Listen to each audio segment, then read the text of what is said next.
Birds. These are the winged beasts that have infested the peaceful seaside village of Devonport. Seagulls, pigeons, geese, and even the ducks are wreaking havoc on the town and its inhabitants known as Devonport. Takapuna Grammar School, a prestigious learning institution suffering from a menacing flock of seagulls. We were lucky enough to get an interview with its groundskeeper, Ian McAlpine.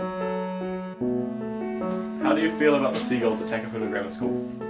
They're a nuisance. Generated by the kids throwing their rubbish around the school and are just attracting rubbish, that's all it is. And we don't need them. And we don't need the kids either because they throw the rubbish. Do you think that they should be able to poo freely and desecrate the grounds of the school? No. They do that quite frequently on the cricket wickets, the artificial cricket wicket especially, and also in around the swimming pool. And so when you're going for a swim in the summertime, you're probably treating a whole lot of crap there as well. Do you think the seagull poo everywhere makes the school look less impressive? Of course it does.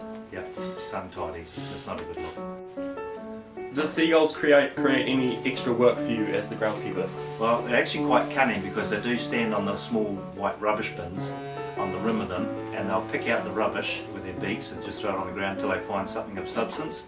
And if they do find something, they'll flap their wings and knock the bin over, and then when the bin's over, they just go and help themselves to all the food from there. So they are quite a nuisance in generating more rubbish around the school.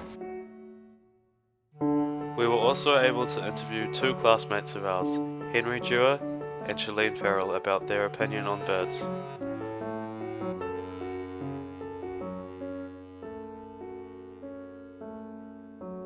Do you think birds should be allowed to desecrate the grounds freely?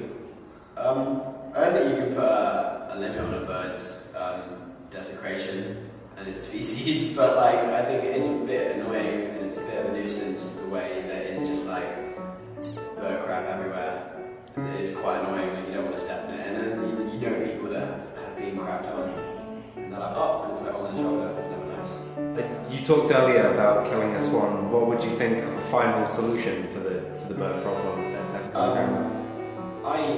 Just to begin with, I didn't kill the swan on purpose. I didn't like beat the swan. I ran over it on a windsurfer. But to kill the swan, I don't think killing is the way forward with the birds.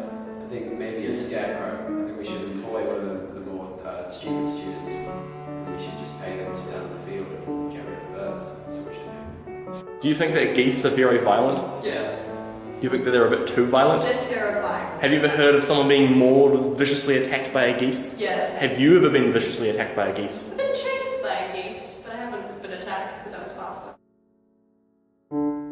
Pigeons, on the other hand, are more vulture-like of the birds.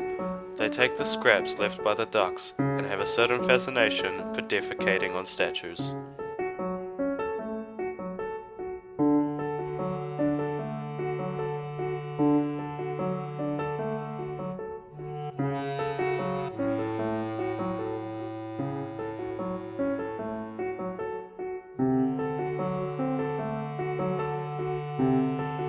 Ducks. They're like boats with feathers and feet, who brainwash human beings like you and I into hand-feeding them bread.